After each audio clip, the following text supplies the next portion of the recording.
Hello बच्चों, videos बीच में pause हो गया और मैं पढ़ा दिया, हो नहीं पाया। चलिए इस वीडियोस में बना देते हैं। तो बच्चों, इस चैप्टर का इंपॉर्टेंट क्वेश्चन देख लेते हैं। पहला क्वेश्चन है, मैं एक्सप्लेन करता हूँ यार। मैं भानु प्रताप सिंह आपको इस वीडियोस में इस चैप्टर मतलब लॉ ऑफ फोर्सेस के इंपॉर्टेंट क्वेश्चन दूंगा। बच्चों, मैंने जैसा कि बताया, इंपॉर्टेंट क्वेश्चन नहीं होता है, पूरे सिलेबस का क्वेश्चन होता है। तो explain the different force system in details. संक्षिप्त में विभिन्न प्रकार के बल निकाय का वर्णन करें। What is the principle of transmissibility of forces. बलों के स्थानांतरणशीलता का सिद्धांत क्या है। Explain the triangle law of forces. दूसरा क्वेश्चन है, बलों के त्रिभुज का नियम and polygon law of forces with NEET sketch. सचित्र बलों के त्रिभुज का नियम और बहुभुज के नियम की व्याख्या करें। तीसरा क्वेश्चन है बच्चों, explain in details the Lami's theorem. Lammy के प्रमेय का संक्षिप्त में वर्णन करें। चौथा question, explain the type of load and supports. भार अथवा बल के प्रकार तथा सपोर्ट्स के प्रकार का वर्णन करें। Find the reactions at supports. Supports पर टेक पर प्रतिक्रियाएं ज्ञात कीजिए।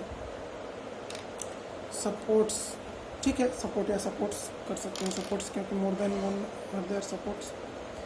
तो find the reactions at the supports. टेकों पर प्रतिक्रियाएं ज्ञात करें। क्या हो जाएगा, 15 किलो न्यूटन का फोर्स लग रहा है वर्टिकली डाउनवर्ड, पॉइंट लोड या कंसंट्रेटेड लोड है, बिंदु भार या संकेंद्रित भार, राइट साइड से 2 मीटर और लेफ्ट साइड से 3 मीटर की दूरी पर। तो आपको इस पॉइंट और इस पॉइंट पे रिएक्शंस निकालने हैं। ठीक है बच्चों, चलिए लास्ट क्वेश्चन देख लेते हैं। Find the unknown forces P and Q in the given diagram. दिए गए आरेख में दो अज्ञात बल P और Q को ज्ञात करें। अज्ञात बलों P और Q को ज्ञात करें। दिए गए चित्र में आरेख में अज्ञात बलों P और Q को ज्ञात करें। तो बच्चों, इसका प्रोसीजर क्या होगा, मैं हल्का सा आपको हिंट दे देता हूँ। देखिए, तो लैमिस थ्योरम लगाएंगे। इसमें W 200 न्यूटन है, Q इधर टेंशन है, P इधर लग रहा है, W इधर लग रहा है। तो P फोर्स इधर है, Q इधर है, W इधर है। लैमिस थ्योरम लगा सकते हैं। एक पॉइंट पे मिल रहे हैं तीनों, एक पॉइंट पे मिल रहे हैं ऊपर, तीनों इक्विलिब्रियम में है। तो लैमिस थ्योरम क्या कहता है, प्रत्येक बल किसके समानुपाती होगा, शेष दो बलों के बीच के कोण के। मान लीजिए एक बल हम W लें, तो W किसके समानुपाती होगा, तो W अपॉन शेष दो बल P और Q के बीच के कोण के साइन यानी ज्या के समानुपाती होता है। तो बीच का कोण कैसे निकालेंगे, ये 35 है, 40 है हॉरिजॉन्टल से, ये पूरा 180 होगा। तो 180 में से ये दोनों घटा देंगे जोड़ करके, तो ये मिल जाएगा। तो W अपॉन साइन ये जितना होगा is equal to P upon क्या, शेष दो बल यानी Q और W के बीच का कोण, ये 90 + 40 मतलब टोटल 130। तो P upon sine 130 is equal to Q upon कितना, तो शेष दो बल P और W के बीच का कोण साइन के साथ, तो 35 + 19 यानी 125। तो Q अपॉन साइन 120। तो बच्चों ये निकल जाएगा। हालांकि मैंने सॉल्व ही कर दिया, तो लिख ही देता हूँ। क्यों लिख दूँ ना, हाँ तुम लोग तो यही चाहते हो, मिल जाए बना बनाया खाना, बस खा लो। चलो ठीक है, कोई इशू नहीं है, मैं हिंट लिख देता हूँ। ठीक है बच्चों, इसको सॉल्व करना तुम लोग, मैं हिंट क्या सॉल्यूशन दे देता हूँ। क्या होगा बच्चों, तो देखो, अगर मैं W को लिखूं लैमिस थ्योरम से, तो W किसके समानुपाती होगा, शेष दो बल कौन P और Q के बीच के कोण के ज्या यानी साइन के समानुपाती होगा। इन दोनों के बीच का कोण कितना होगा, ये कितना होगा, तो ये 40 + 35, ये टोटल 180 होगा। 180 में 40 + 35 घटा दो, तो 40 + 35 75, 180 - 75 यानी 105। साइन के साथ कितना, ये एंगल कितना हो जाएगा 105 डिग्री।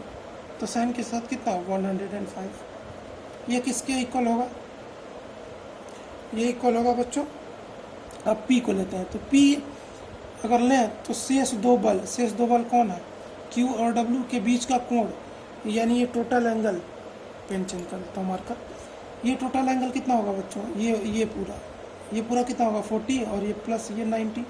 तो 40 + 90 कितना 130। तो शेष दो बलों यानी Q और W के बीच के कोण के ज्या यानी साइन 130 के समानुपाती होगा इज इक्वल टू Q अपन कितना, तो Q जब लिखेंगे तो शेष दो बल P और W हैं, इन दोनों के बीच का कोण यानी ये पूरा कितना होगा बच्चों, मार्कर चेंज कर देता हूँ, ये दोनों होंगे आपके 90 + 35 कितना 125, तो साइन 125 डिग्री। ठीक है, अब W नोन है कितना 200 न्यूटन, तो 200 न्यूटन रखिएगा, साइन 105, एक बार इन दोनों को इक्वेट कर देंगे तो P आ जाएगा, एक बार इन दोनों को इक्वेट कर देंगे तो Q आ जाएगा। P और Q का मैग्नीट्यूड आप निकाल लीजिएगा। ठीक है, हालांकि मैंने क्वेश्चन सॉल्व कर दिया, कुछ बचा नहीं है। ठीक है बच्चों, तो आपको कुछ बताना ये है कि ये 5वां चैप्टर था, मतलब टोटल 5 चैप्टर खत्म हो गए। 5 चैप्टर का मतलब ये बच्चों कि मैंने 90% सिलेबस खत्म कर दिया, बचा है 10%, मैंने एक चैप्टर मोमेंट एंड कपल, आघूर्ण और बल युग्म, ये 2 चैप्टर बच्चों पढ़ाऊंगा मैं, सॉरी एक चैप्टर, 2 नहीं, एक मोमेंट एंड कपल, ये एक चैप्टर मैं पढ़ाऊंगा, लेकिन मैं इसको यहाँ पे रोक रहा हूँ सिलेबस को। अगर क्लासेस खुलती हैं, मतलब क्लासेस अगर चलती हैं, कॉलेज खुलता है तो उसको हम क्लासेस में देख लेंगे, क्योंकि जैसा न्यूज़पेपर में है कि 1 महीने क्लासेस चलने के बाद ही एग्ज़ाम होगा, तो 1 महीने हमारे पास अगर मिलते हैं तो इस एक चैप्टर को हम रोकते हैं और रिवीजन भी करा देंगे उस क्लास में, अगर 1 महीना चलेगा तो ख़त्म भी कर देते हैं, उसी में ये चैप्टर भी ख़त्म हो जाएगा, रिवीजन भी हो जाएगा, 1 महीने की क्लासेस बहुत है। केस 2 कि अभी जैसे 25 अप्रैल है और 3 मई को लास्ट लॉकडाउन का डेट है, उसके बाद लॉकडाउन नहीं रहेगा 4 मई से, तो जैसा कि यूनिवर्सिटी और कॉलेजेस 15 मई तक बंद होने हैं, तो 15 मई के बाद अगर 16 मई से क्लासेस चलती हैं 15 दिन भी, तो भी हम रिवीजन कर देंगे और ये चैप्टर ख़त्म कर देंगे क्लास में। केस 3 कि अगर मान लीजिए लॉकडाउन एक्सटेंड होता है, सिचुएशन वर्स्ट होती है, क्लासेस नहीं चल पाएंगी, कॉलेज नहीं ओपन हो पाएंगे, डायरेक्ट एग्ज़ाम होंगे, तो भी मैं अपने यूट्यूब चैनल पे उस एक चैप्टर के वीडियोस बना करके इम्पोर्टेंट क्वेश्चन भी अपलोड कर दूँगी। ठीक, मतलब कुछ भी हो, मैं सिलेबस 100% कवर करूँगा। जैसा कि आप जान रहे हैं, मैं लगातार आप लोगों के लिए वीडियो प्रोवाइड करा रहा हूँ बच्चों, लगातार मैंने वीडियोस बनाए हैं।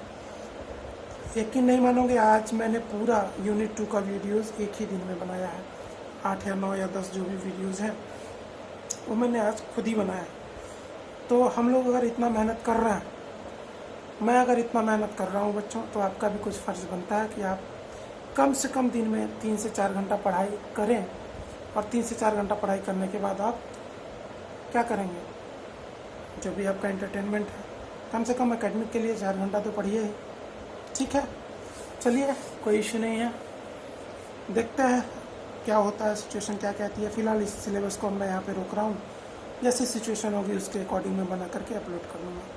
तो बच्चों, अगर हम इतना मेहनत कर रहा हूँ, मैंने अपना बेस्ट देने की कोशिश किया है, फिर भी अगर कोई डाउट रह जाता है आप लोगों को, तो आप लोग वीडियोस मैं बना दूंगा, आप लोग डाउट कमेंट्स में टाइप कर दीजिएगा, मैं आप लोगों के लिए वीडियोस एक्स्ट्रा डाउट सेशन करके आपको प्रोवाइड करा दूंगा। ठीक है, और कोई बात तो वैसे नहीं है। चलिए, अच्छे होंगे उम्मीद करता हूँ आप लोग, और stay home stay safe. Thank you बच्चों।